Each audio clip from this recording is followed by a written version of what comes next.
好，来，我们今天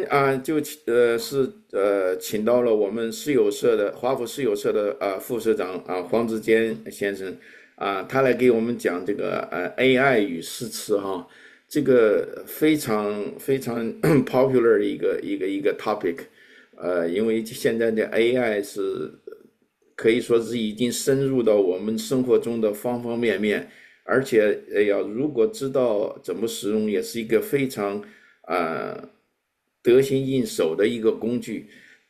虽然我现在只试过 ChatGPT，觉得它写诗还是很不到家儿，就是但是呢，我们今天可以看见那个黄社长到时候就会给我们那个讲了很多这些不同的工具，能够让我们能够学到一些更多的方法来使用这些AI。所以呢我相信对大家是非常有利的。下面我们就把时间交给黄副社长。好的，谢谢大家。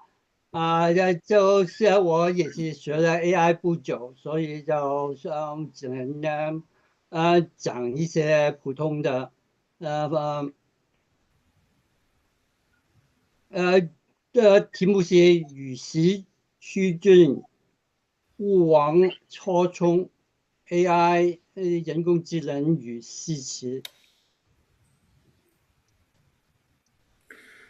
我插一句话黄社长他是广东人说的是粤语。如果大家有任何重要的地方听不懂的，只管提问，然后呢，我们有很好的翻译。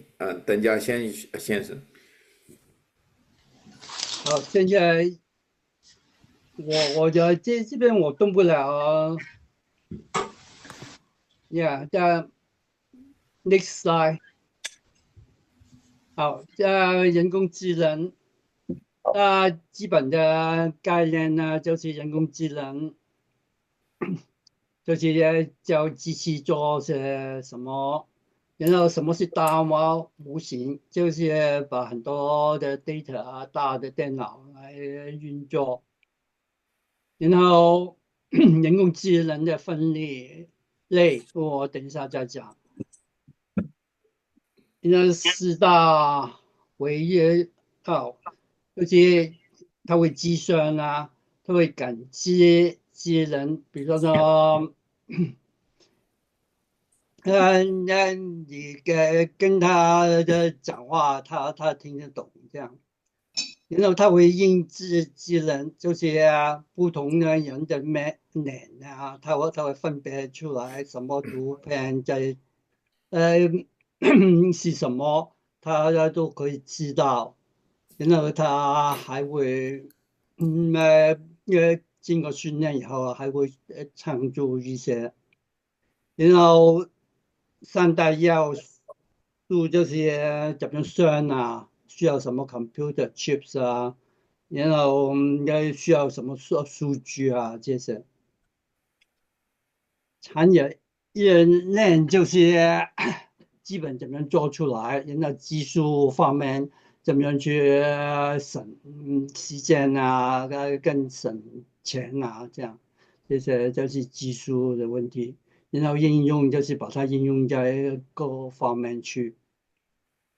那那应用方面呢，现在就有计算机的西南，你就可以跟他讲话，他就知道，然后他会辨别每一个人的眼睛跟脸孔，就不需要 password 看你的眼睛就行了。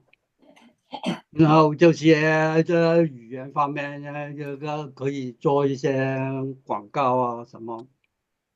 然后它可以推荐，可以分析推荐，比如说你有20个resume，问他要选哪一个，他就会给你选，然后分析给你答案，为什么这个人适合你的工作这样。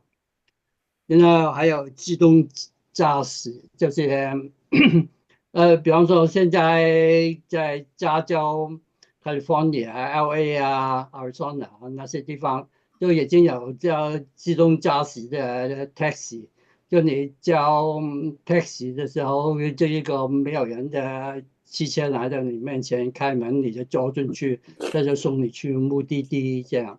然后 Elon 嗯，Musk 听得懂他讲话，我是觉得他讲话怎么好像是老人家嘛，都讲不出来的那个样子。啊，我给他 mute 了。OK，Elon Musk 呢就说到年底就会有一种接近零的交通意外事故的汽车出来了，那种自动驾驶可以交通事故可以接近零，就在年底就可以出现了。这样好，next slide。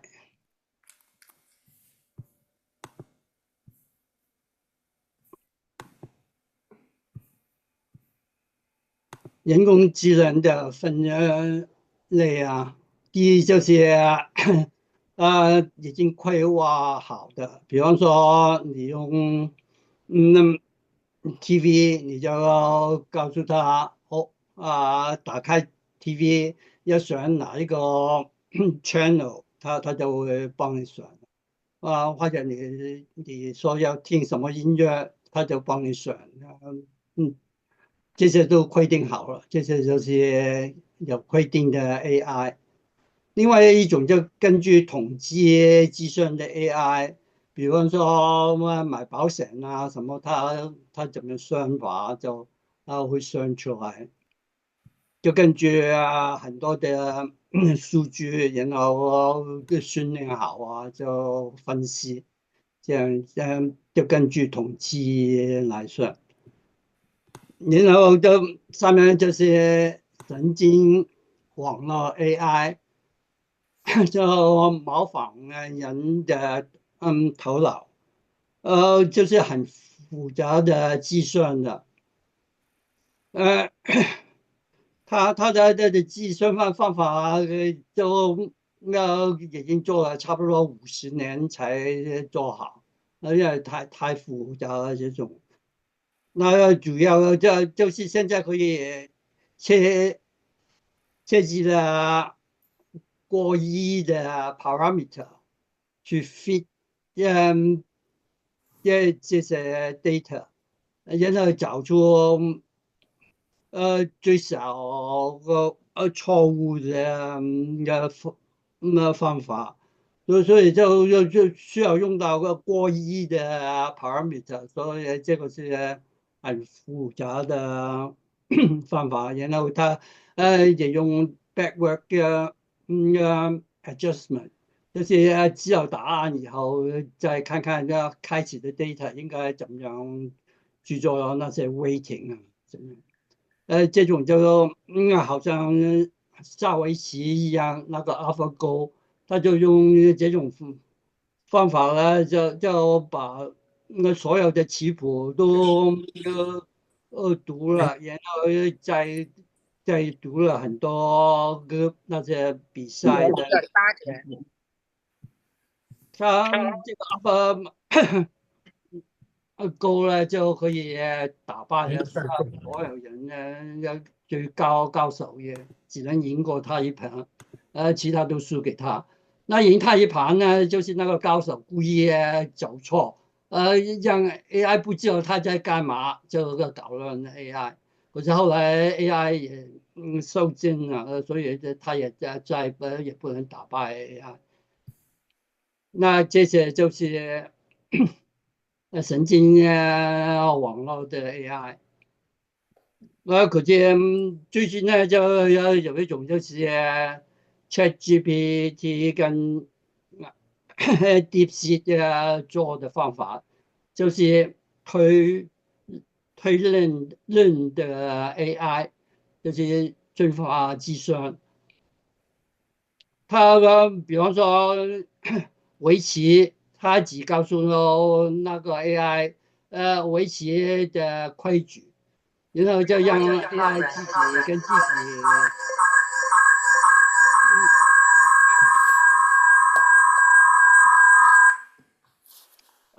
就就让 AI 在自己跟自己去进行，然后过了1、2天以后，就把 AI 训练好了，AI 就可以打败 AlphaGo 了。这种方法就是完全是就是靠他自己的进化的理论，就给不同的 weighting 那些 parameter 这样做出来。就像一个小孩教他骑脚踏车，就只告诉他脚放哪里，手放哪里，就要让大家自己去骑。他跌倒很多次以后，他就学会了。这样，就是这种就是进化的理论，就不同，用了很多时间去训练他，让他不同的有错误，然后怎么样改进那些错误，这样做成。这种就是 DeepSeek 跟Check 的，因为 GPT、CO3 啊那些 O3 啊那些做法，现在就多用 AI 就用这种方法了。好，另外一张 Next。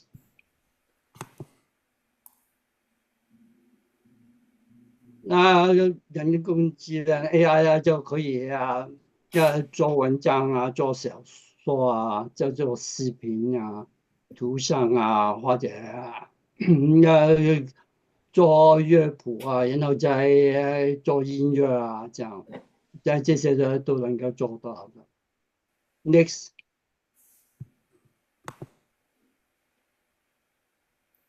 好，这个图了很在左边第一张呢是我10年前的照片，我叫 AI 把我的嘴巴打开，它就帮我把嘴巴打开，然后把牙齿也收紧好了。所以如果我自己收牙齿，大概就要花上几万块钱，它现在就收好了。然后麻烦你会讲。把那个 cursor 放在最右边那个 video，然后到最底下有个箭头，这样 OK start video，click 一下啊，我就是给他一张照片，他就做出这个 video 出来了。所以这是AI 好玩的地方。好，next slide。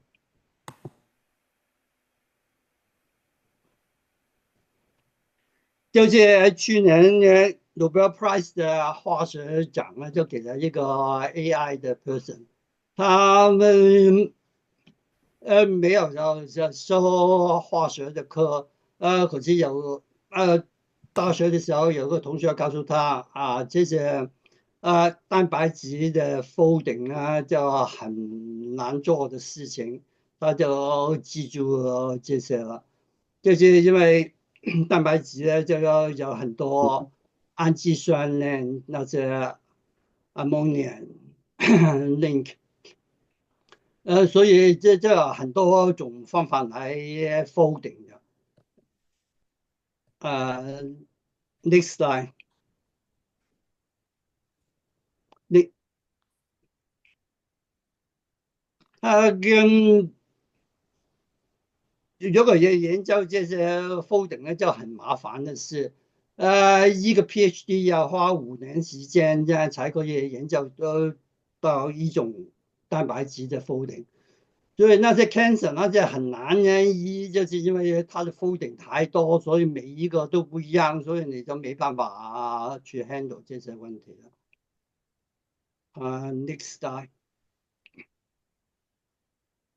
可是那个 AI 公司的创作人呢，他是以前是在搞游戏的 video 游戏的，后来就改成做 AI，他就用 AI，这个居然可以做出2亿个蛋白质的folding 的结果。一个人做一个folding 的结果需要5年的时间，可是他用 AI 就做了2亿个，所以他就拿了 chemistry 的 Nobel Prize。Next。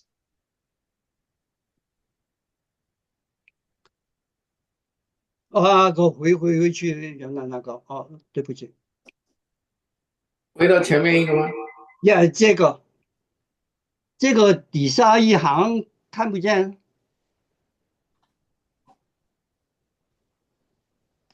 你能不能推对，这个那 protein 呢？Character can be characterized without the need for tedious and costly lab analysis。因为它有2亿个，所以你就找到一个病毒或者什么就很容易 compare，就找到 AI 的 folding 是什么样子。我不要开呀，不需要呀，不需要，有反光嘛。Yeah，就所以这边就很容易找到那些疫苗了，因为以前有差不多6个月才可以做出来，可是现在一下子就可以做出来，因为你过了6个月，那些原来的病毒也改变了不少，所以效果也不好。所以现在用这种方法去 compare 的时候，它就很快就可以做出来。好，next slide。Next 呢？好，所以大概再过2、3年啊，人就可以利用 AI，这些蛋白质的 folding，就可以做出新的疫苗出来。那些人就说这些2、3年呢就可以做出来了。Next slide。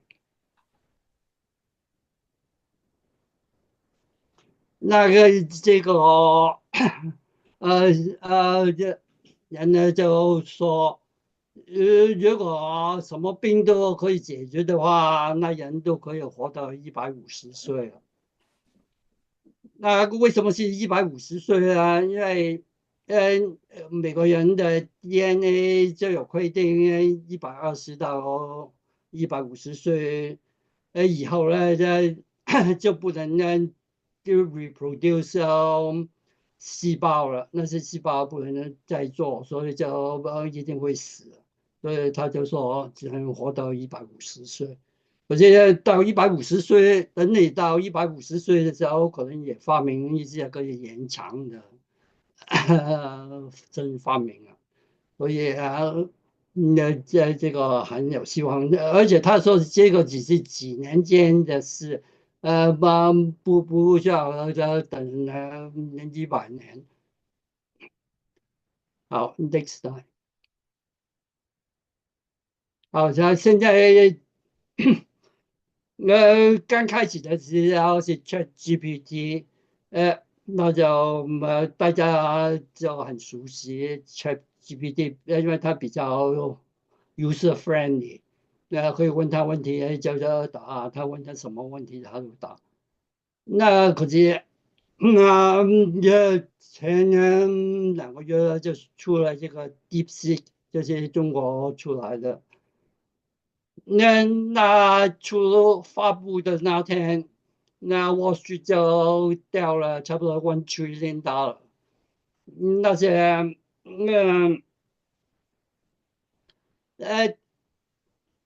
发电公司啊，那些都掉了20-30% 的股票，因为大家都不需要用这么多电去计算了。然后那些做 chip 的个公司也掉了，因为他们不需要很高级的 chip。那所以这是很震撼的的 AI。它就是用推理的方法来做出来，而且它就是把它分工合作，所以每次用的电只是其他 AI 十分之一啊，这样，所以他就会省很多钱，很多时间。所以很多人学了 ChatGPT 啊，怎么样技巧去做啊，可是碰到这个一出现的时候，要重新学了。那在这个 DeepSeek 啊就不需要很多的提示，呃，ChatGPT 你需要很多提示，比方说我是 professor 啊，你要怎么样做，怎么样做，就给他很多提示，这个就不需要。可是呢，你就需要理解这些工作的原理与它的局限，那这样才可以做得好。然后你就不要故意跟他打对台，怎么样搞乱他的呃做法，然后要跟他合作，这样你才学到。那怎么样做？你不能故意乱指他，然后要他做好，那是不行的。就是需要合作跟这个 DeepSeek。好，下一个。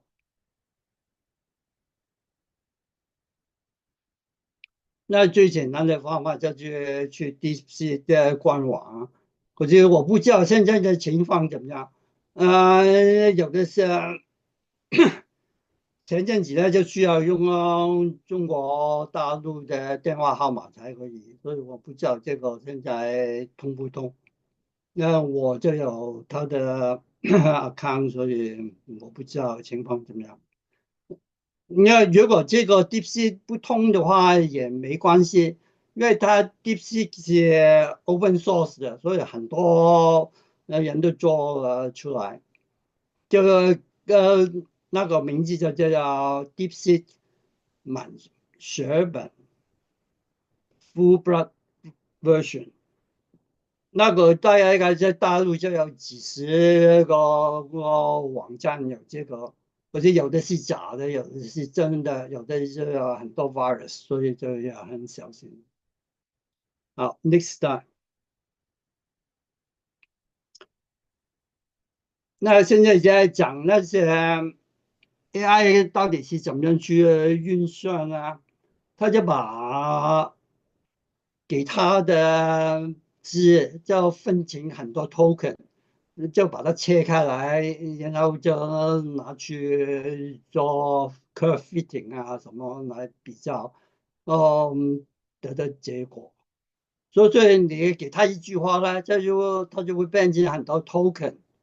嗯然后就用那些 token 去运算，就是那些 token 就是那些数目字，它几音的数目字不音的人的话。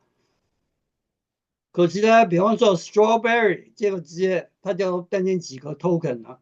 那如果你问他 strawberry 上面有几个 R 啊，他就没有办法算出来，因为它已经变成 token 分开几个的时候，他就算不出来有几个 R。这个是早期的呀，后来呢也有改善呢，也可以算。可是最近那个 Gox 啊，就是 Elon Musk 的 AI 出来，人家问他0.123大还是0.99大，他就说0.123大，因为他把它分成 token，零点是一个，那两个都是零点，所以就不管了。然后一个是123，一个是99，所以他就觉得123是大过99，所以0.199就小过了0.123了，这样，所以就会有出现这种问题。这是AI 使用 token，所以就有这种问题出现。他们也有方法可以防止这个，可是就是以后做。好，next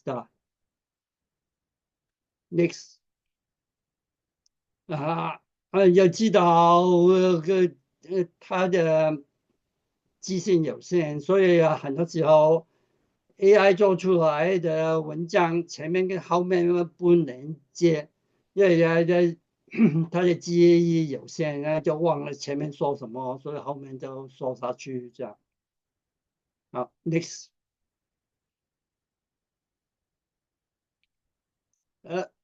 有效的方法对于这个 DeepSeek 的技巧是什么？就是第一就是明确的要求，你要求它是明确的，而且不犯规的，你不能问他习近平的私生活是什么怎么？习近平是不是独裁这些你不能问。另外就是要求有特定的风格，就是我要我写的诗像李白这样，他就会往那个方向去做，提供充分的信息跟背景就是那些有关什么的。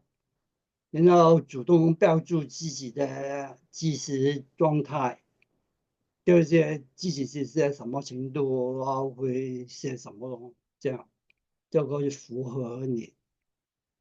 就是最近的AI 呢，它就会先调查你做过什么事啊，有什么作品啊，它都会先看一下，然后才会回答你问题。所以现在人厉害，AI 很厉害，都会先调查你一下。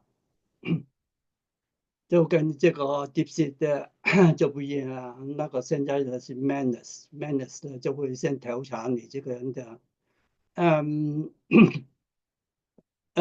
在以前做过些什么，然后如果你翻译一篇文章，他就会先讲那篇文章的作者做过什么东西，他的思想是什么，他都要调查好才再判断你的翻译怎么样。所以 Manus 的做法就比较严谨，然后你要定义目标而非过程，因为你如果说了过程，你就干脆自己做好了，就何必找他？就给他有很大的限度，所以就尽量少给过程，让他自己根据你确定的目标去做。然后提供一些 AI 不具备的知识背景比方说你说历史上的事情AI 有的就不懂，那你就先告诉他，然后从开放呢到收敛，开放呢就是你让AI 有自由去做，收敛呢就是你要有一定的规定，让他不要跑题，也不要有幻想，做出乱七八糟的东西出来。好，next 就是这个 Manus 就是最近2个礼拜新出来，中国出来的。这个 AI 呢，就应该它炒到15万呢人民币，15万、16万人民币。那一个号码就叫本来是免费的，就炒到这么高。那其实对于一些做生意的人，比方说你开旅行社这样，他一个 Manus 就等于100个员工，所以就算15万也不是什么钱。就15万人民币就超过2万块钱美金了。然后我就很运气好，就找申请，所以我也有这个看。好，next，这个新的 Manus 就跟其他的跟 ChatGPT 比较，黑的是 Manus，灰的就是 ChatGPT 最新的版本，就是 Deep Research。然后还有一个更浅颜色的，就是其他比较好的 AI model 的的插线，它就是用这种差不多供应的 benchmark 去比较，他就觉得这些 level one 就是最简单的问题了。这个 manage 做得很好，然后中间的问题都差不了多少，或者难的问题也是manage 做得比较好，所以他就炒到15万人民币一个 account。Next，它这种就叫做 agentic 代理型的 AI，那跟一般普通的AI agent 有什么不一样啊？那这但是有一个表示不一样，比如说普通的 AI 就需要有人教他做什么，可是这个Manus 啊，他就可以自己决定做什么。比如说你叫他做一些事，他可以决定我帮你，弄一个 web page 出来这样。那你没有教他，他也会问你要不要说给你弄一个 web page 啊这样。叫你做完东西就直接有一个 web page，就不要花很多时间去装设计一个 web page。然后机型的范围呢，普通 AI 就是你叫它做什么，它在做什么什么范围。可是这个 Manus 呢就可以，就做出比较你没叫它在做的范围里面的事，它也做。然后在什么环境做他们呢就可以调整你自己去找资料要做什么，然后目标，他可以帮你修改你的目标。比方说你没有跟他说你旅行是自己开车还是坐 bus，他就会问你是要坐 bus 还是要开车这样。然后他也自动提出意见来解决问题。嗯所以他就是可以做很多东西比方说最近我问他去伦敦5天的旅行的怎么样，他就给我安排好5天每天去哪些地方做些什么这样。Next。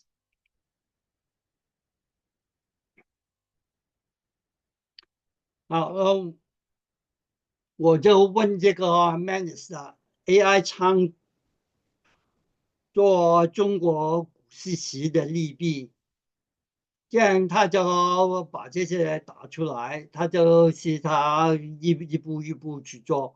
如果做到中间，我让他改变方向或者要特别加强注意什么的东西，我告诉他，他也会改变方向，也会加强哪方面的分析这样。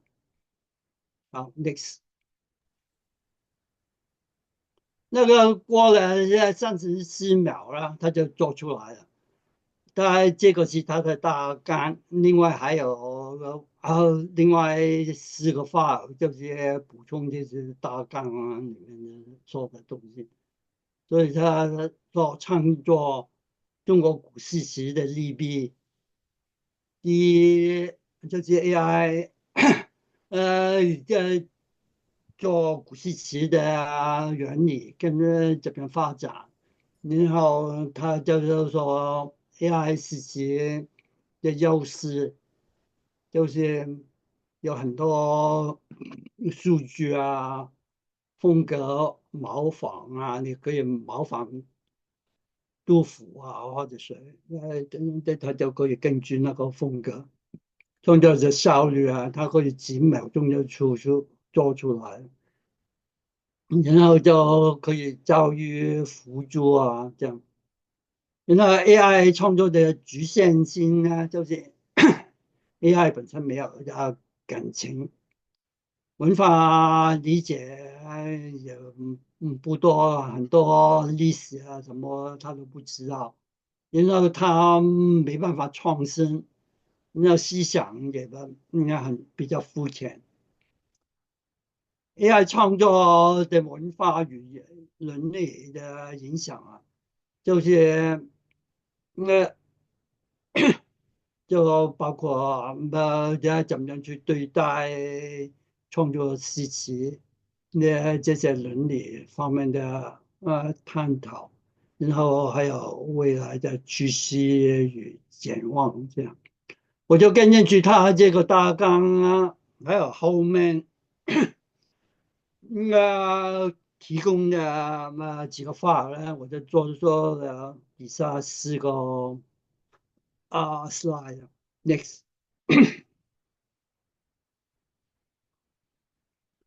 因为 AI 创作中国古诗词局限的性的分析，那 AI 呢吸收到演算法那些统计啊，跟那些提示来做出来的东西。它是机器，所以没有感情的体验，没有人生的经历与感悟。我们做事通常都会带到自己人生的经验啊，然后感悟啊这些。所以机器是没有灵魂的，不能表达复杂的情感，也没有一些让你很痛心的感觉。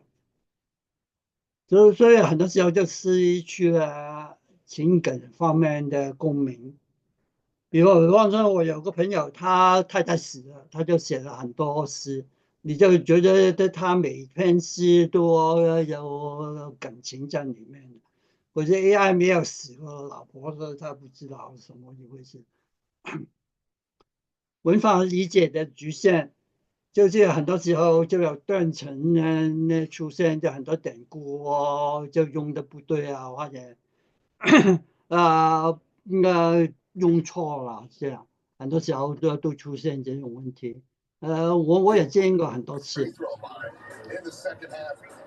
他也歪曲了有点文学精神的内涵。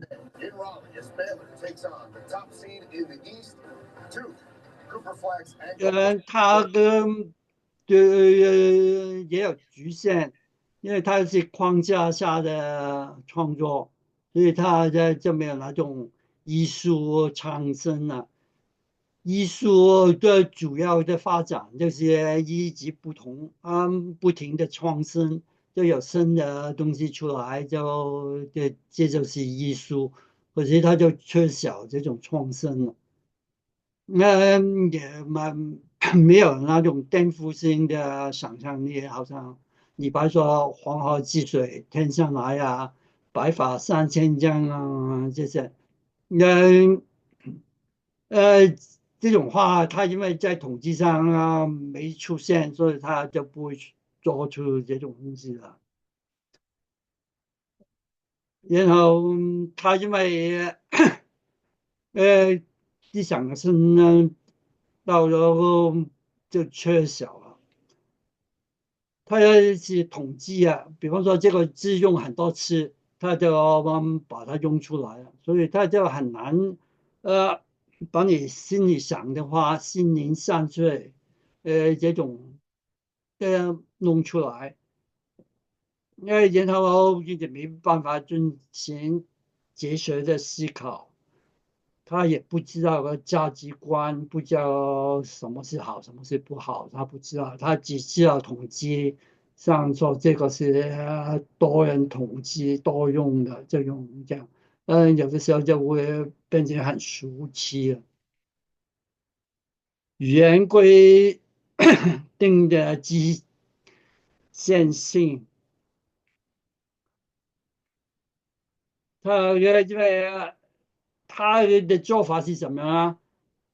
他写中文字呢，他写了第一个字，然后他才根据第一个字写第二个字，然后第三个字呢，他就只根据第二个字来写第三个字，他没有说就只在根据所有字去写的，所以他是一个一个字来拼出来的。呃，他试过其他方法，可是做出来效果不好，所以他只能这样一个一个字跟住弄出来，所以就变成很生硬，而且呢都是很通俗。很多时候是一项是推出来的，比方说白雪啊、梅花啊这些，大家都用，所以他就用了。这就是它的机器性，就是很有先进，因为它是一个这字来做的，并不是说一句话一句话来做。所以你这个很多时候，它有的时候前面跟后面配不上啊，或者有矛盾啊，这些他就管不到，因为它只是一个一个字。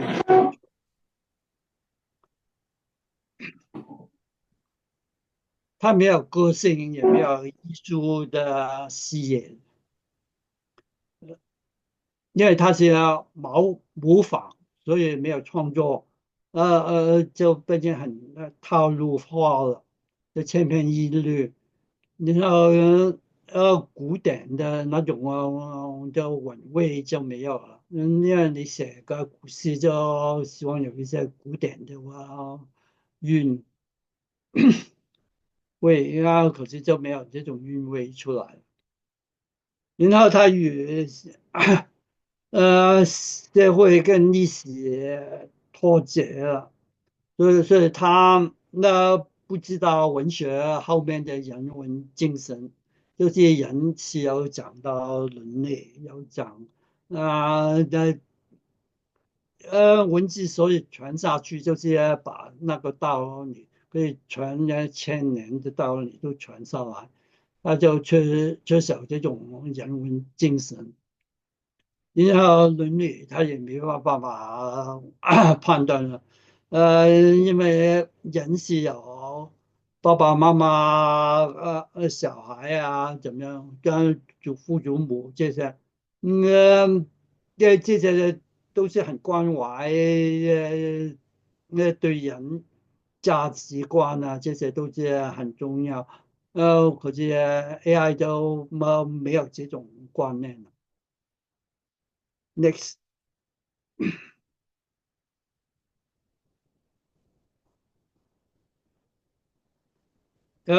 就像西汉呢这些呢，就发表声明，就说警告这些人不能用 AI 来投稿，所以就是受到出版社的挑战。可是那 AI 的这些有没有好处呢？也有，它可以降低了大家接触古典文学的门槛。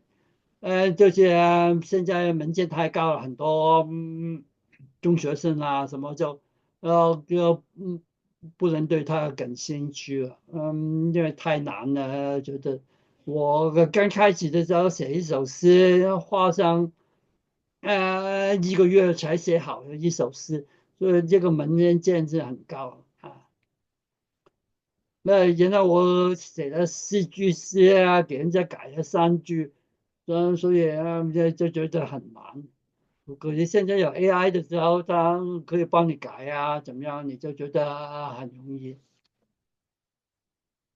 所以就会激发学习的兴趣，而且会帮助人做不同风格啊，写诗、写词啊什么，都可以写出来。就这个可能变成传统文化的桥梁，复兴的桥梁。因为现在传统文化逐渐就衰退了，人家就看电视啊，什么就不管，写诗作词这些，可是这个也可能是一种复兴文化的桥梁。另外，AI 也有其他的用处，比方说故宫博物院要收你那些机碑，呃，那就要用AI 去帮他完成工作，就已经把84首明清的思考就把它弄出来了。因为那这只是大概知道怎么样，有的是缺，有的是没有，有的是缺了一部分，这样他都可以搜出来。另外，清华大学狗哥，因为这个做实习的网站呢，他就把90万首诗都放进他的database 里面去。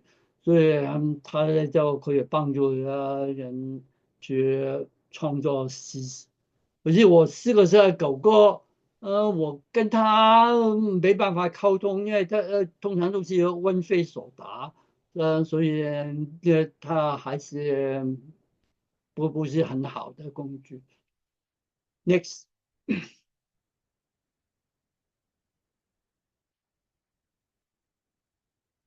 然后 AI 信息创作的伦理的问题了。就是第一就是版权的问题，这个版权是属于 AI 系统啊，还是 AI 系统的开发者，还是使用者？这些都是有版权的问题，然后也缺少了学术诚信，因为在做学问最重要就是诚信，所以说就不诚实呢也不可信。这个是最大的问题。另外，创作的真实性，AI 缺少人的感受、体会，产生的是一个往往就是没有深入。然后我们都知道诗言志，这些最基本的就是诗言志，就是诗把你想的东西写出来。其实这个是中国古代已经有的一个规定。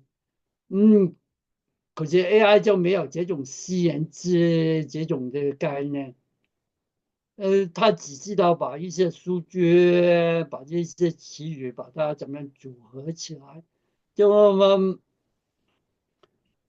那没有叫诗言志这种观念。因为他做出来的情感诗词是不是伪装或者是欺骗呢？这就是这种 AI 的诗词的最大的问题，就是它是伪装跟欺骗，就不是诚实的。而且记要写诗，为什么要写诗？这个就是前提。如果让 AI 做了，就根本就不是你一些想象说的话，那跟你没关，所以就跟前提就很矛盾了。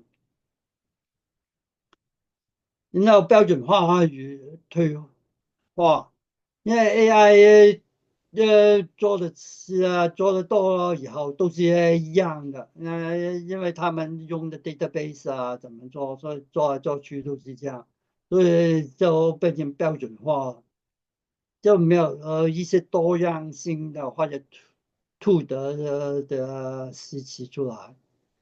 而且学生或者创作者过度依赖 AI 呢，就会人接语言修辞韵律思考创作这些能力的退化，因为他太依赖 AI 了。呃，比方说，通常要花1个小时才想出来的东西，现在几秒钟AI 就帮他做出来了，所以他都不用去想，所以就慢慢就会退化，就这样。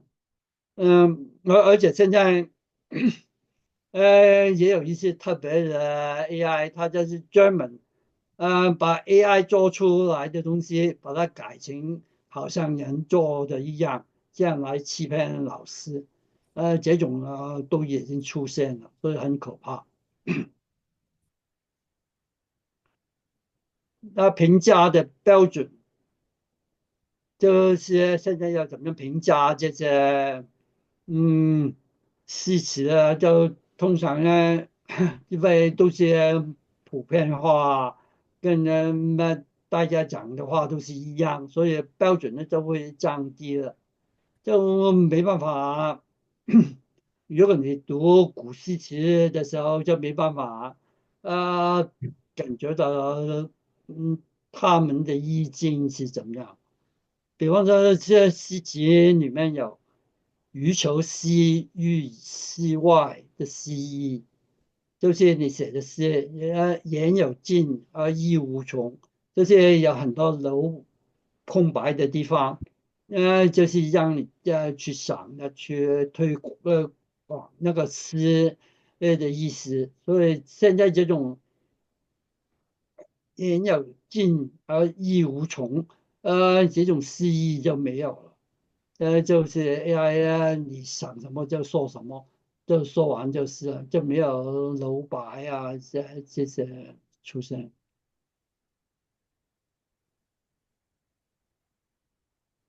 然后跟机器关系的重新定位，就是我们只能把 AI 当做一种工具，而不是作者。因为 AI 只是你的工具，并不是代替你作为诗人。嗯，你是诗人，你是你自己的事，跟 AI 无关，AI 创作也跟你无关。文学的创作的精髓在于思想与情感的真实性，然后有所谓意境啊，这种诗意啊这些。那是要这些才能发扬古诗词的艺术价值。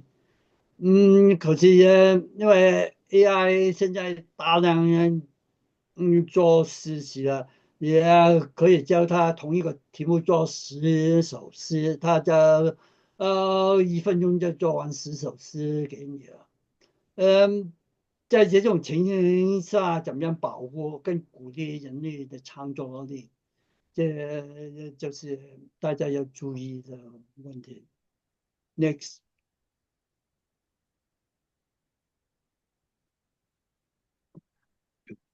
那个我在问AI 怎么样解释自己创作的古诗词呢？那 AI 是一种工具，而不是裁判，所以你只能当做参考，而不是要作为标准。不要过分依赖 AI，要自己去批判。AI 通常就喜欢称赞人家，这样人家才喜欢他。所以说他为了让别人喜欢，所以他通常都会称赞人的。所以你做个诗做的很烂，他都会把你称赞的很好，用各种方法去称赞你。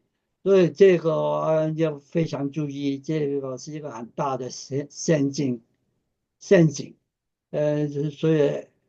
你一个要 AI 解释你的诗词的时候，你就要有思想的准备，他就是会称赞你的。那要平行技术与人文的修养。除了也靠 AI 去检查文法、格律啊，这些是平仄合不合对象，对象合不合，然后对象合不合，然后那些合不合美韵啊这些AI 都可以帮你检查。你也要培养一些自己的那意识，因为有些平时这些你自己知道，就很容易把诗写好。如果你什么都不知，都是靠 AI，那这样你自己就不会想到什么字写出来。所以也要自己去学习。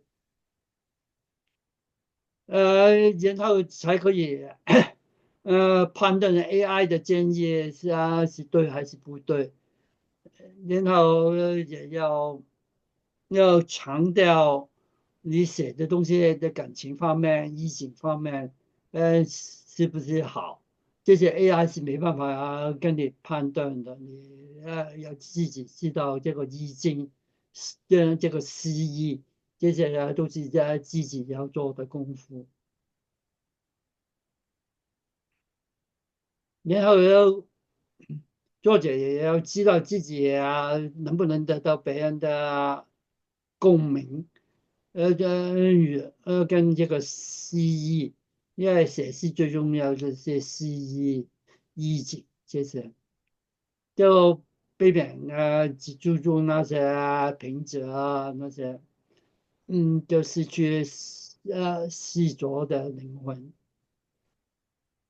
在 AI 看到的，通常AI 只看到那些是统计上用的很多，所以这是高频词，所以 AI 就只追踪你做的东西是不是别人都用的古诗型，你们用的很多这样。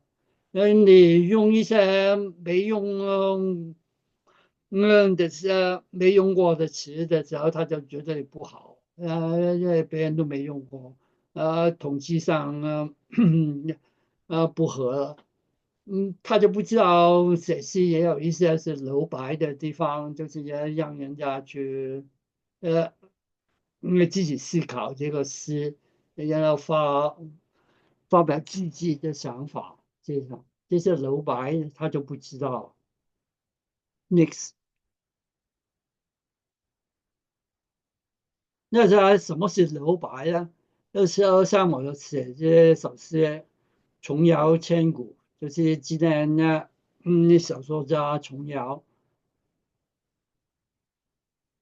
那这首诗就是烟雨蒙蒙暮细沉，一帘幽梦花倾城。窗天有泪无言对，庭园深深密玉音。这个寓意呢，因为琼瑶就是一种玉，所以这个叫密寓意。那最后后面句无言对密语音，这些都没有明白的说出来，就是留白，就是给人家想象的空间。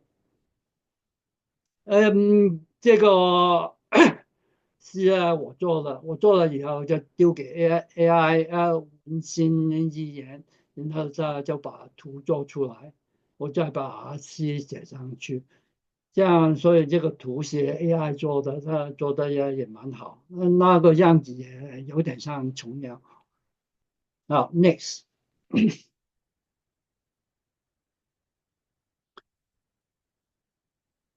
我也有好几个朋友都说以后不要翻译诗因为AI 翻译的比人翻译的好，我就不服气，就把这首诗重拿来翻译。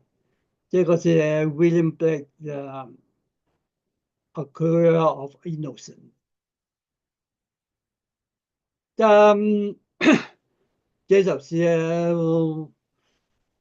A Curry 是什么意思呢？就很多人就翻译成预言呐、因为这个字就是说，古罗马有些人就专门去看那只鸟的动作飞行，然后就根据他们的 pattern 就做出一些预言出来。所以其实上是启示，不是预言。就像《心经》里面也有启示录一样。所以我有就翻译成，其实 innocent 有人就翻译成纯真天真无邪无邪或者什么无知呃，单纯这样。可是我就翻译成真纯，这样就比较没有这么 childish。然后伊莎创意界也嚟定有天。那我为什么用野蕾不用野花呢？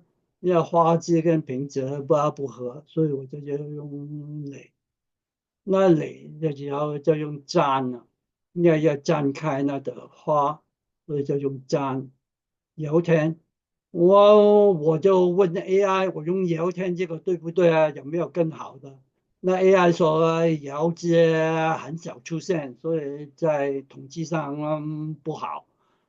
他这个给我一大堆其他的 suggestion，像底下九天啊、西天啊、冲天啊、永天、横天、床天这样。可是九天呢，它上面这个是 a heaven，就是只有一个天，所以你说九天就不太好。西天呢就觉得归西啊，好像死人一样也不好。所以啊，看来看去，我还是要用我的有天。那根据依据生长乾坤在，那这个乾坤呢？就可以说无穷无大的宇宙，天地里面所有的东西也包括这里面，这就是乾坤。可是乾坤另外一个啊，不去乾坤另外一个意思啊，就是《易经》里面有乾文言、坤文言，所以也是天下的道理也叫乾坤，所以我就用乾坤这个字。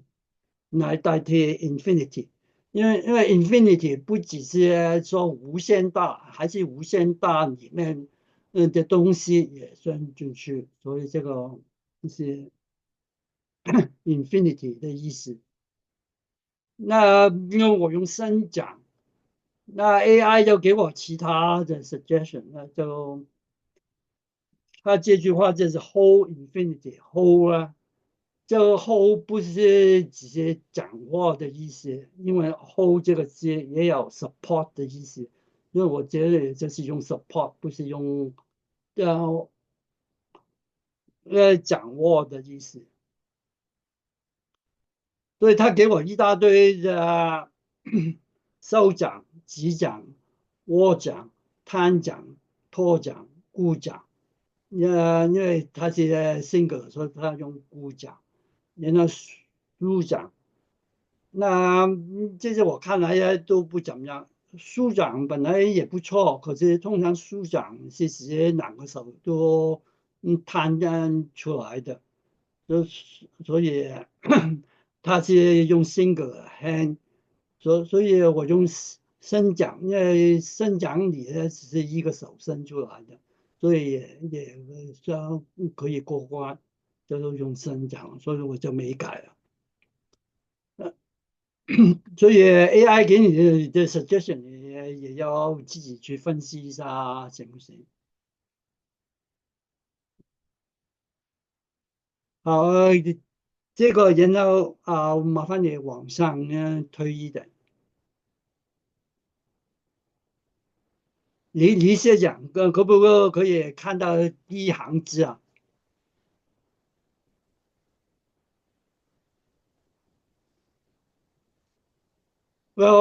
反正我问 DeepSeek 就在解释这首诗，他的解释的还可以。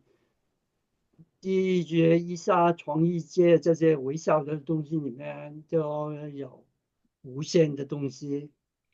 第二句野雷占聊天，就是在朴素的字眼中透露出了非凡的美景。这个也用的不错，敲环就是 heaven 了。第三句新讲乾坤在这些主要的句子，说它要详细一点说，就是超越物质世界的触摸，就是不是说，你说我有多远多大，这你到不了的地方，这些就是物质的世界的触摸。物质世界是虚妄的，真的实上是在内心。它这种就有点佛教的意思在里面，就透过内心的觉悟，就能够超越物质世界的出榜，就不是说无限你到不了你就不知道，就看到宇宙万物的本质与真相。这个呢，其实还可以。然后下一句须臾皆万年，他说一解当下即永行，就是现在就是永行了，超越世俗的时间观念，将短时一瞬转化成永行的生命的体验。那这句话就解释出当下即无形这句话了。那这个对于接万人呢，还有一个 logic 的 benefit，怎么样啊？Eternity in an hour，an hour in eternity，所以就是 A 如果在 B 里面，B 也在 A 里面呢，逻辑呢就 implies A 就等于 B，所以我这个用集就虚集万年，就是说 A 等于 B，就虚集万年，就是这样，就是当下就是永生。可是他这样讲完以后，我觉得还是不够，因为通常这种事啊，就很多科学家都把它当作说座右铭，这些无论是外国或者中国有名的科学家，都常常提到这首诗。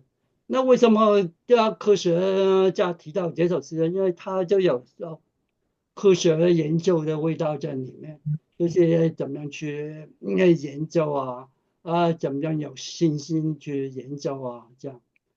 可是这些 AI 就没说出来。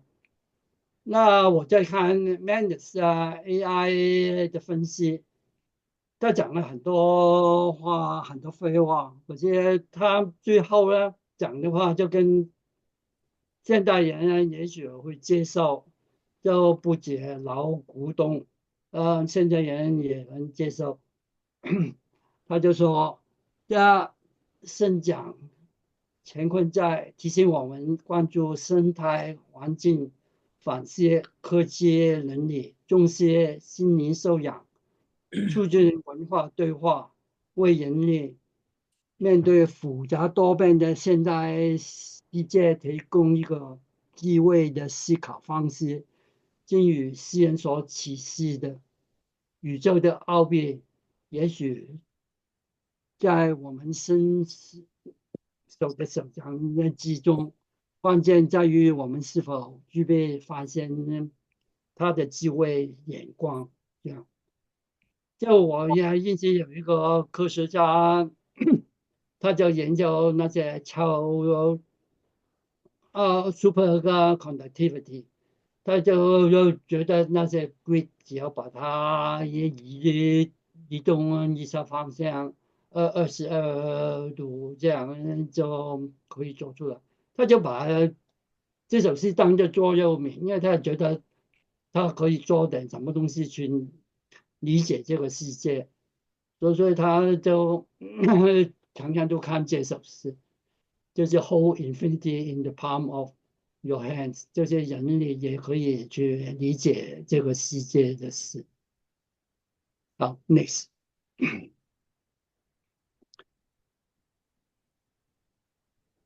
好，现在讲 AI 可以做图，就是像新的 Gemini，Flash 你就可以只跟他说几句话，他就可以把图做出来。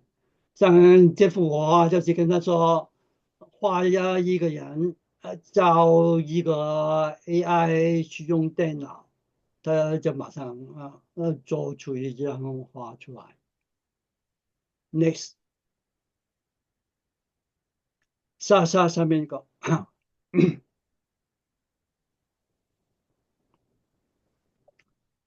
另外一个软件叫做 Mid Journey，也是可以把你先给他几句话或者很 detail 的话他就做出一张图出来。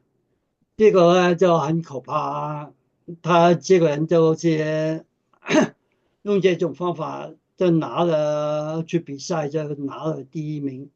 画图第一名就没有跟人家说是 AI 做的，结果后来人家才发现是 AI 做的，可是他就会得到第一名。因为他就只是用文字告诉他怎么样做，那这个 Mid Journey 呢，就做出来。所以现在 Mid Journey 跟另外 Gemini 的都是现在最流行把文字变成图的软件。Next，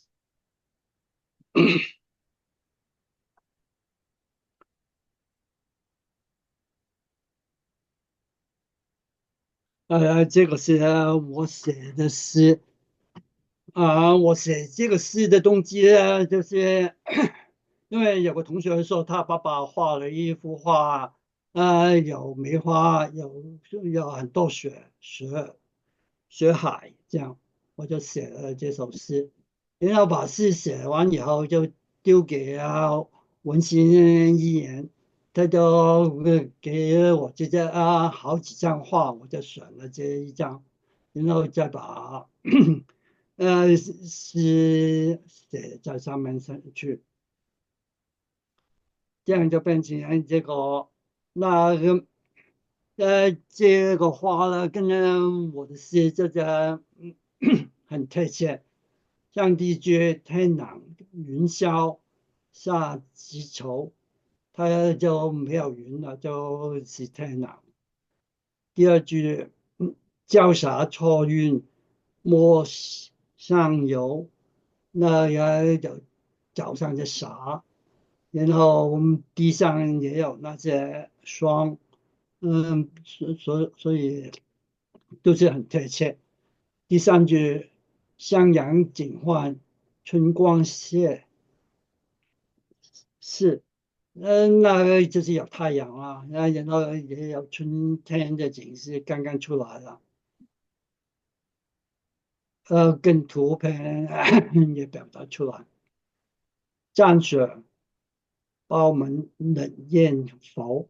是这句话就是那个开花了，所以它这冷艳也出来了，也有这种味道，也有冷艳的味道。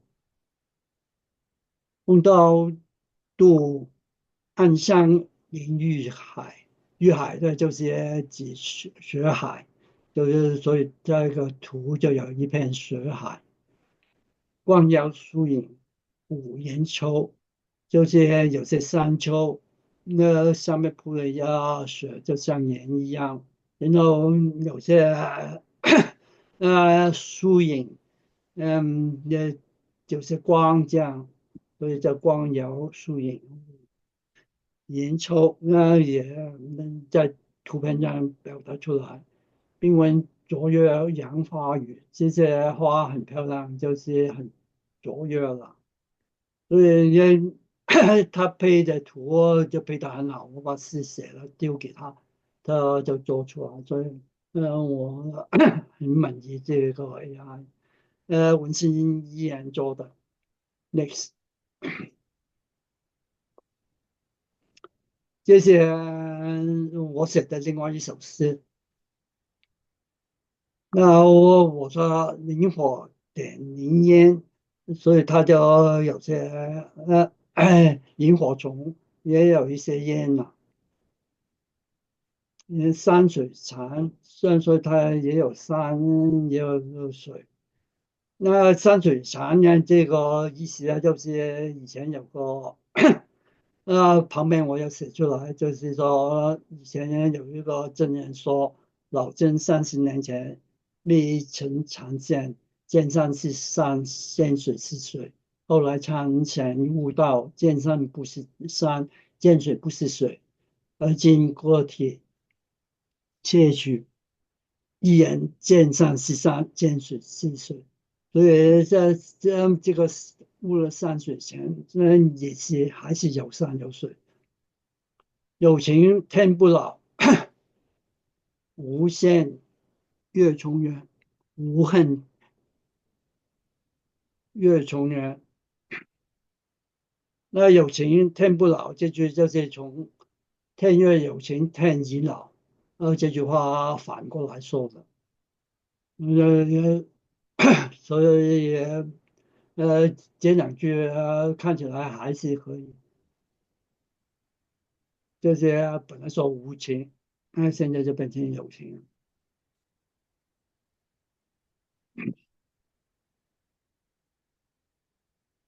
最后，回去，上面那个，你会讲回去一个 slide，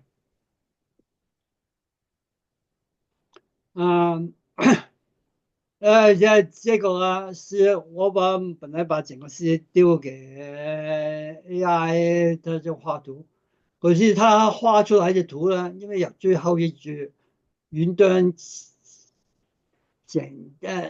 贼仙，所以他在云那边就有一个古希腊的男神出现，那就有点不伦不类，所以我就把最后一句删掉，然后再丢给他，他再重画，所以就画成这个样子。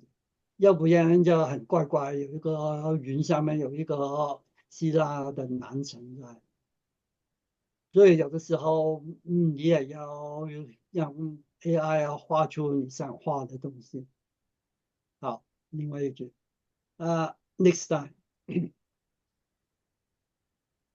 这个呢就是我写的诗，就是入画中灵兽，北郊奇峰应运冲，近寒暗阵吉霞红，四时花景随心剪，万古情怀乐宴中，汉物飞扬炫博古，丹青点画起冲红，神游山水清音遥，俯瞰层峦吹薄空。那 AI 画图画的很淡，那这通常中国山水画，要不然就是黑白的山水墨画或者是颜色很浓的，可是这个 AI 做出来就是很浅。因为我有说吉霞红，所以它也有点红的。然后我说吹薄空，所以它也有一点绿色。那我叫 AI 解释，这首诗里面神游山水清音遥啊。首先我直接把整首诗给他，然后叫他解释整首诗，作画钟灵兽，他就把整首诗解释出来，然后我这边就把有关山水清音就这部分贴过来，就是说在神游之间，伴起伏遥远，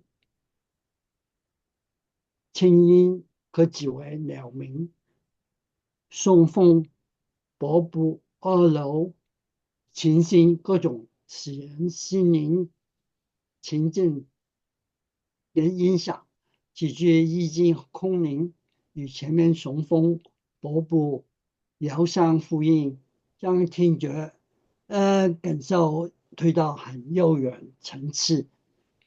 他就是这样说。我说的就这样说法就比较表面化，很肤浅，所以我就改一个方法问他，我就不是叫他解释整首诗，我就只是叫他解释这首诗里面一个词"山水清音"是什么意思，就只是一个词问他，这样他就解释的更好，所以 AI 就是要看你怎么问他，他其实比你想象中高明的多。那他就说听音可以解自然界的声音与风声、水声、鸟声，也可以繁殖一种亲生特族属，令人心情平静静气的氛围与感受。他就是说，只是自然的声音以外，还有一种平静静气的氛围。那他在这个就讲的比较多了，比较好了。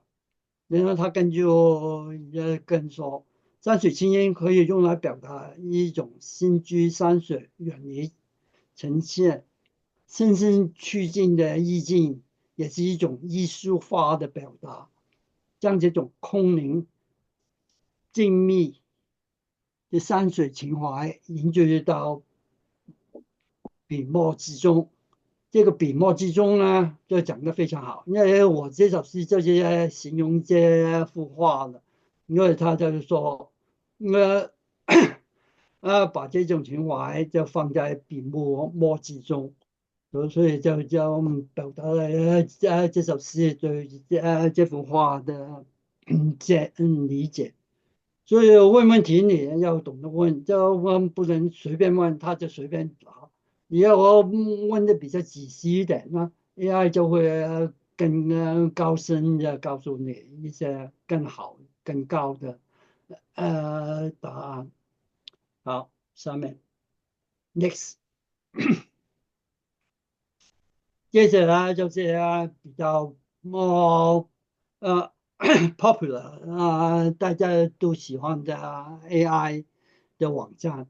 另外还有很多网站，可是很多呢都有那些 virus 的有病毒所以要小心，不能随便去其他的网站。接下来就它虽然呢常常呢都有人攻击，像DeepSeek 就说有超过1000万的攻击，可是它都有办法把那些virus 那些病毒去掉，所以这些比较安全的网站。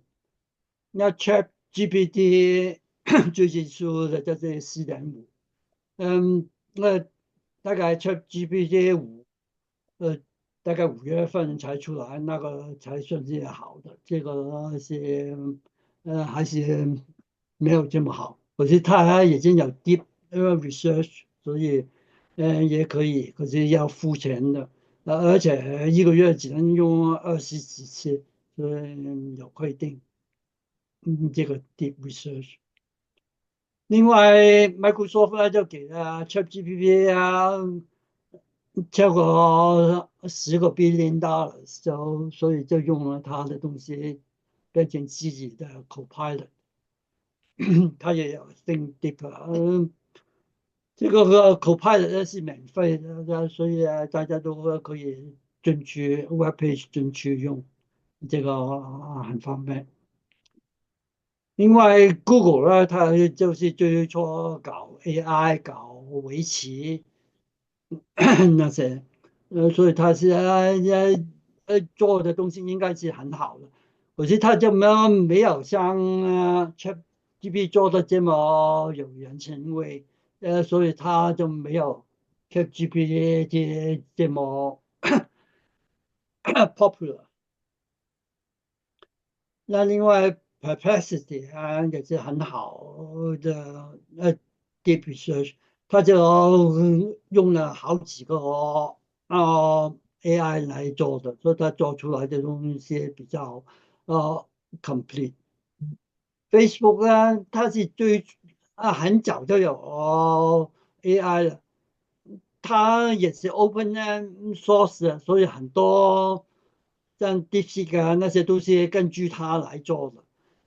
可是它就是还是比其他的差了一等，现在所以很危险，很遗憾。但是大家都是根据它改良来做成的，它就做不成。另外，阿里巴巴也是open source 的，所以像 DeepSeek 那些也有根据它的东西来做。我觉得 DeepSeek 的就比他做得更好，所以他现在虽然说要赶上，我觉得我看来还是很普通。百度呢，它文心一言，它以前呢就有收费，我也有付钱啊，一年要100-200块钱美金的，现在呢就免费。它百度呢就同时用这个文心4.5，也用 DeepSeek 文学版，所以在这上面呢，也很好用。而且它现在是免费的，所以很好。我都付了1年的钱。根据我这 DeepSeek 的这个让美国股票掉了$1 trillion的东西，他他研究员只有140几个，每个都是很厉害的一个，没有留学，只有一个留学，其他140几个都没有留学。他们都是清华、北大那些有名学校，他们薪水也比别人高1倍啊，而且就是工作时间呢短，每天只做8个小时这样，对员工待遇很好，他就做的很好，很 popular，它是 open source，所以大家都可以用它的东西。open source 现在有个好处就是可以发展的很快，而且因为你是原始人，所以大家都会特别重视你，所以对于这个 AI 的发展很有利，因为他自己也不会亏本，所以是一种好办法 open source。那现在呢，因为它 open source，所以现在中国大陆就出现了上百个门学版的 DeepSeek。所谓门学版，那就是比原来的好一些，因为它用了比较高级的电脑，而且它的 memory 也比较大，所以就嗯比原来版的 DeepSeek 好。可是都是用 open source，都是用它的。可是这个有300个门学版的网站呢，其中呢有一部分是假的，有一部分呢就有很多 virus，所以你用的时候要很小心。我现在说的这个是百度的，所以百度的就没有什么 virus。而且百度也不是每一个人能进去，所以就我不知道，有的人就进不去，我就可以进去。那最后一个呢，就是 Manus，Manus 就是我说就是横空出世，第二个震惊世界的，他的邀请码炒到15万人民币一个。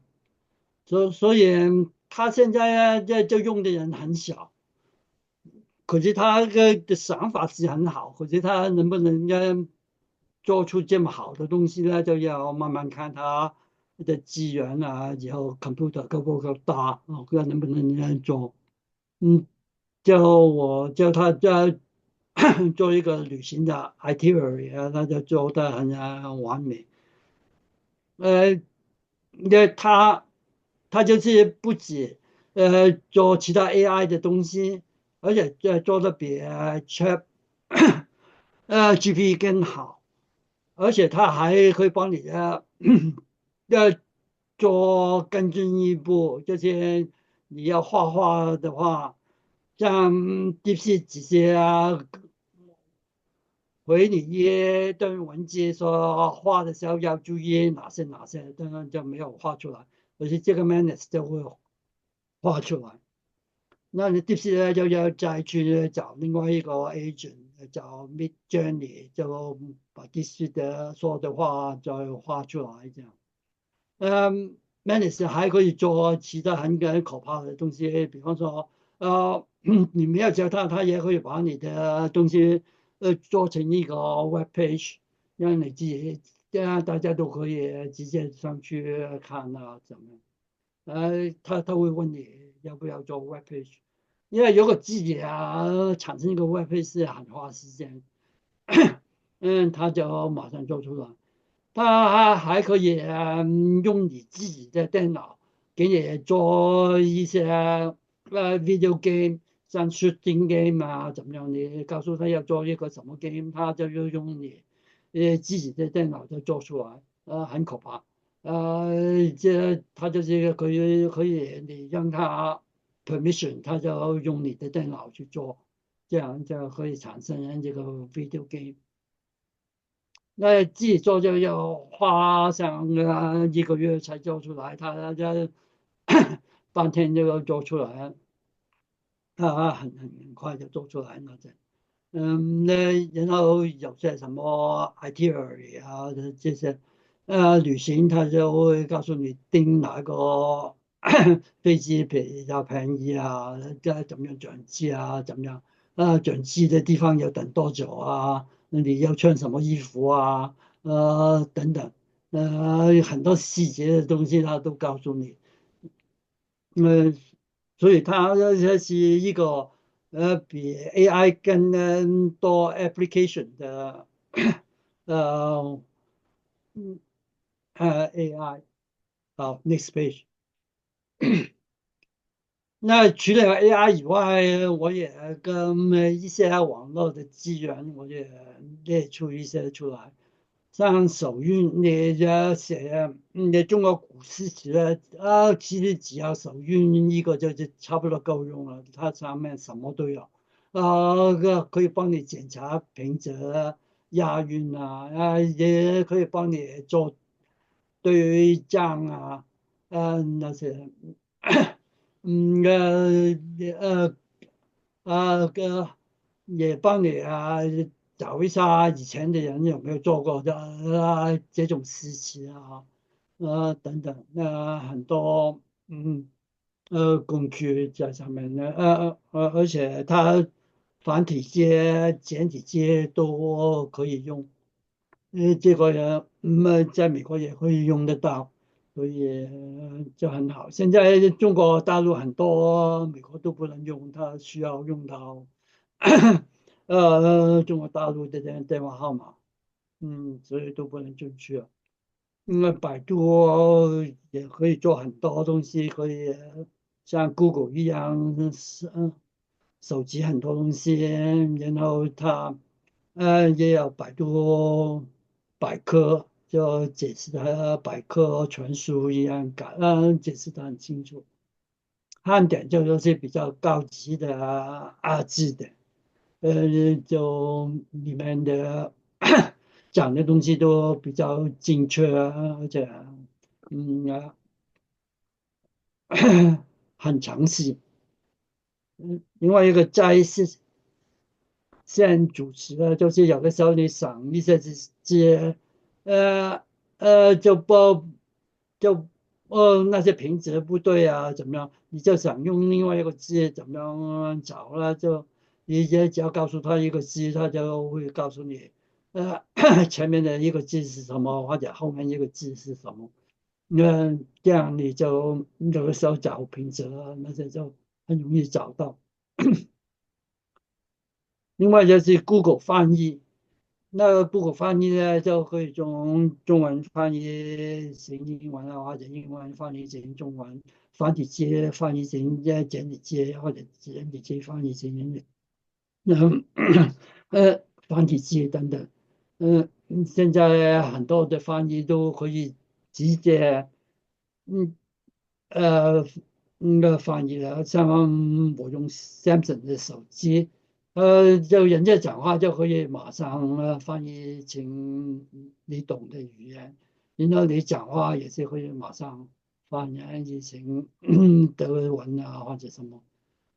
所以如果用智能手机加上耳风这些 earbud 这样呢就可以跟人家讲话，就一点问题都没有。到外国旅行啊什么就很方便，因为这是马上做出来的。另外最后一个是古诗文网，上面就有各种的像唐诗啊、宋词啊、楚辞啊什么，然后所有古典的东西在上面都可以找到，而且在美国也可以进去，所以很方便。好，最后一个 slide。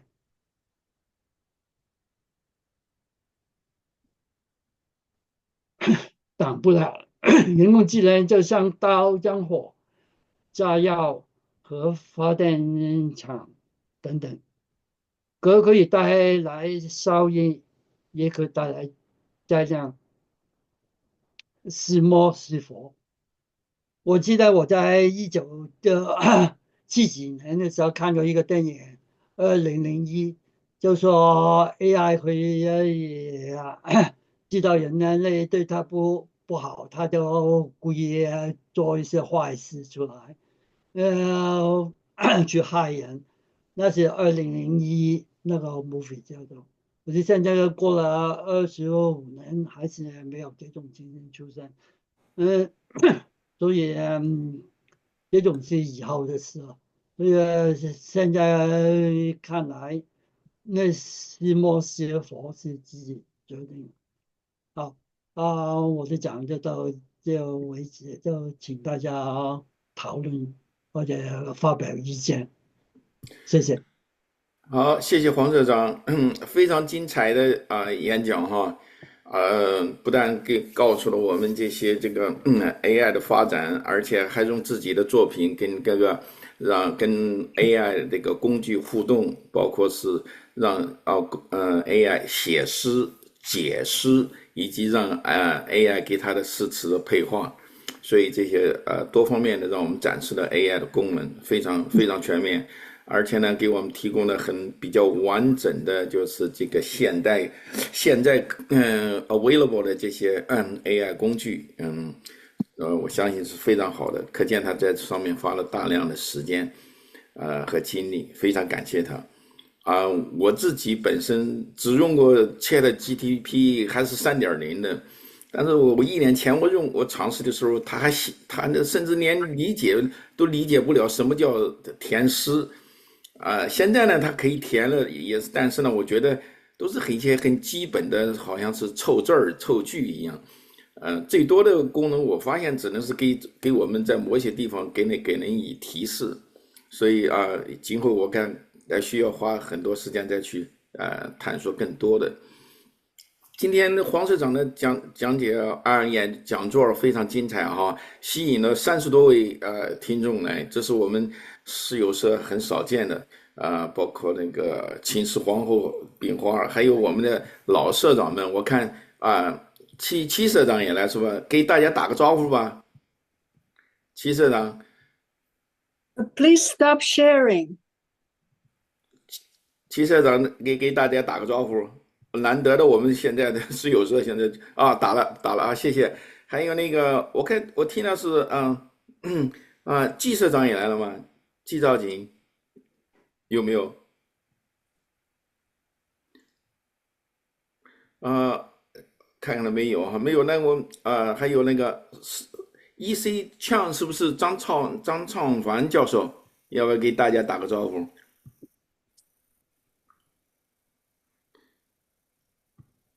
没有反应。那我看我们的现在的那个诗友社的干事铁虎来了，给大家打个招呼吧。我的声音能听见吗？好，可以听见。好，对，听见。感谢各位老师同学一起都来了啊，所有的会员都来了这么多人，非常开心。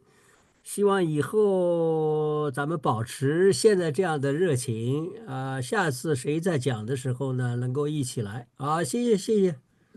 好，下面是开放那个就是问答的问题，大家谁有兴趣的话，都可以跟黄社长呢互动。首先我想问一个最简单的问题，黄社长，你罗列的那些 AI 的工具现在都是免费的吗？呃，大部分是免费，有的是要收费，有的收费的它有两个版本，一个是普通版本，另外一个要收费的版本，这样嗯你可以先去试用一下。，OK。那现在格格举手发言了，格格提问吗？谢谢。Vince 会长说的实在精彩，耳目一新。那么我因为不是 AI 专家，但是我还认真在学习。我要问一个是 Vince 个人的问题，而且我是要用人伦的这个标准来问。这个 Vince 你讲的里头，我想要40%-50%，你告诉我们这 AI 的一些负面的影响。那么您自己还是经常用它，还拥抱它这种现代工具哈，你没有排斥它。我把这种态度，把它形容成 AI 好像是一个情妇。那么这个情妇呢，会带来很多的，让这个人觉得很年轻，有一个很漂亮的一个装饰物。可是 Vince 刚才说了 ，AI 是危险的，所以你对这个情妇怎么处理法呢？那么，但是很多人觉得，哎呀，没关系，情妇摆在一边儿，所以我要问一下 Vince，你的这种心态呢，可能会引导我们对 AI 的一些观点。谢谢。可惜现在 AI 太普遍了，你根本上没办法禁止它或者拒绝它。因为它已经步步受到控制啊。这是一个潮流，你只能跟住潮流去。然后我觉得这些欲从千里目，更上一层楼。你就用 AI 的肩膀就可以看到更多的东西，学到更多的东西。我是把它当做一个老师、一个朋友、一个知己，而不是一个敌人。因为敌人这些是你怎么样去处理这个问题？敌人不是生出来的。OK，但是我现在就感觉到这个 AI 呢，会把人的伦常观念会改变，所以现在有很多莫名其妙的事情都变成正常了嘛。所以这个是我从前想写，我现在还想写 AI 科幻的故事哈，但是我看过的 AI 的电影和小说不是很多，但是我觉得都有一个基本的观念，这个基本的一点就是，这些故事还是用人类的伦常来写。那我觉得这个人工智能啊，它的伦常会跟我们不一样的，所以说以后每一个家庭有情妇的话 ，it's okay， 而且是公开的，而且将来可能也没有婚姻，所以改变伦常，所以说什么叫数据正义哈？什么叫正义啊？以后都没有这个正义，这都有很多的说法，有左有右，有中有上有下，所以这是最可怕的一点。而且我觉得文学写作，凡是跟原创有关系的人文创作 ，AI is off limits， 根本就 AI 不能够侵入这个范围。但是 OpenAI 在发行2年之前呢 ，it's money, it's profit， 所以全世界关你。可是现在是一种洪流，已经是一种潮流出来，你挡不住，你不能说我拒绝把它关掉，可是你关不掉啊，现在那怎么办？就只能看住它流过去，你关不掉了，现在只好同流合污了。我说完了。也不一定同流合污啊，哥哥。只是你自己要知道它的好处坏处，你自己本分是怎么样，你的初衷是什么？所以对我的题目就是莫忘初衷，都是这个意思。OK，谢谢。就像黄社长最后一张 slide 讲的，他说是 AI 到底是魔还是福？实际上是这样。我是觉得这个 AI 工具啊，我们既不能把它妖魔化，也不能够神化。这样的话，我们就是能够善于加以利用就是了。任何工具都有可能被好人利用，也可能被坏人利用，对吧？这个就像钞票一样，对吧？钞票我们正常人拿了来正常交易，但坏人呢可以去用来抢银行啊，或者干什么，对不对？都是任何事情都有两面性。我想讲几句啊。哎，OK，我就是觉得今天这个黄社长这个 lecture，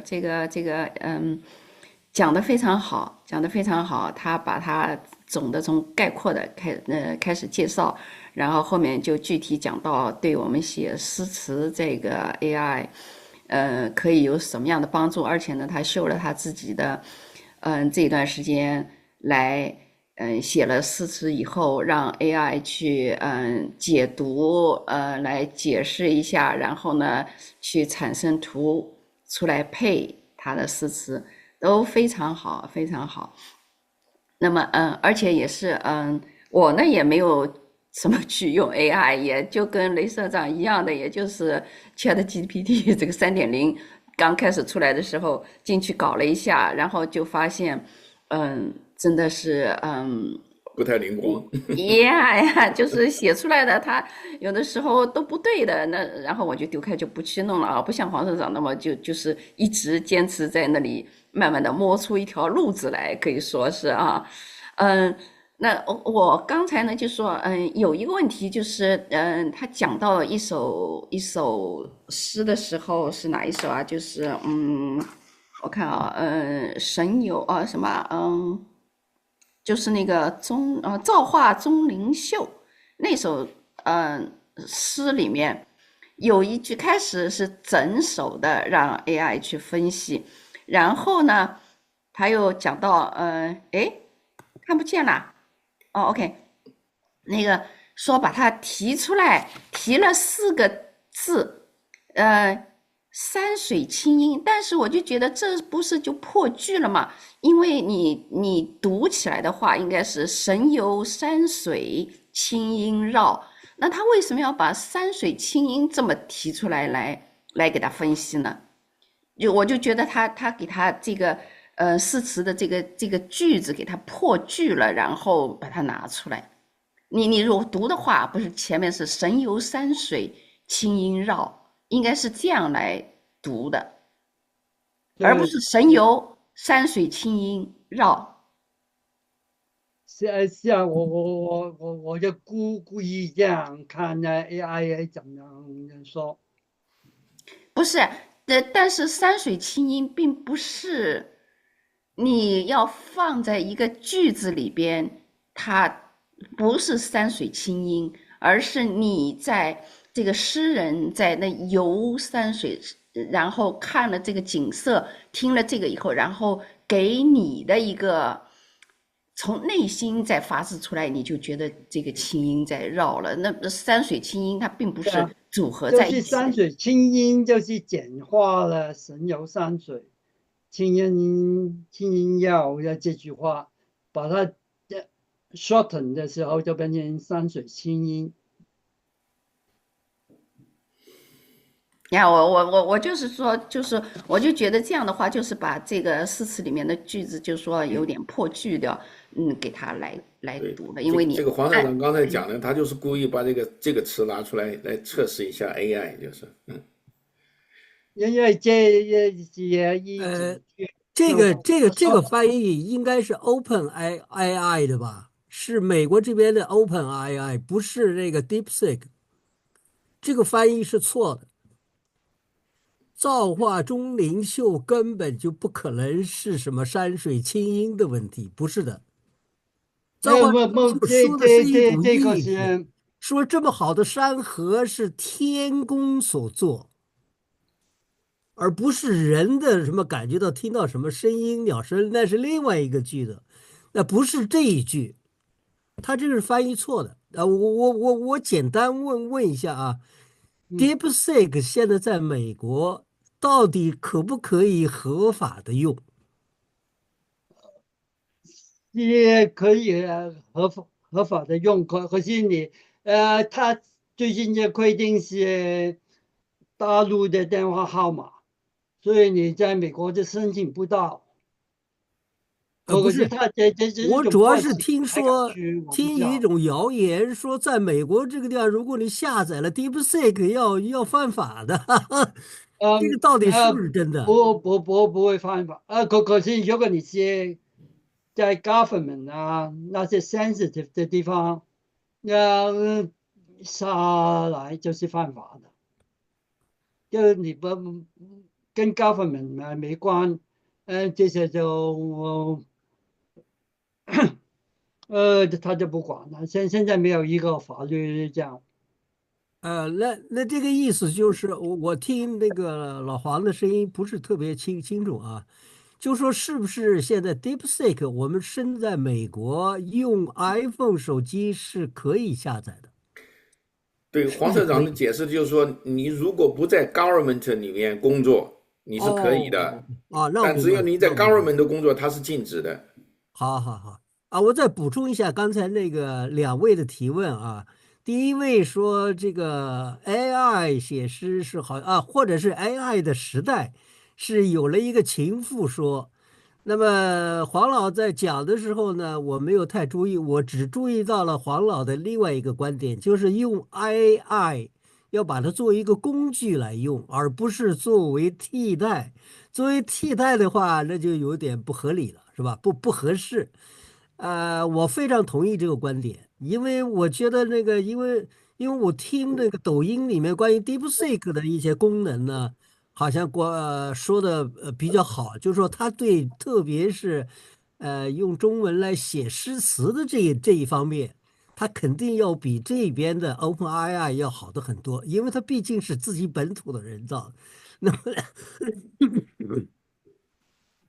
对诗词的理解也好，知识也好，DeepSeek 应该比这边所有的那个 AI 可能那个效果都要好，要准确。因为我刚才看了这个造化钟灵秀本身，它那个翻译是很有问题的好了，我就说这么多，谢谢啊。刚才对不起，那个 Sarah，你继续。可不可以请教一个问题啊？好，谢谢黄社长还有雷社长。那个我听的最重要的一点就是说，我们可以活到150岁。我想请教的是说呢，因为那个化学诺贝尔奖金的得主讲的话，他在研究protein，那为什么我们人类把protein搞清楚了，就会一直活下去？对的意思比较清楚，医学方面的问题。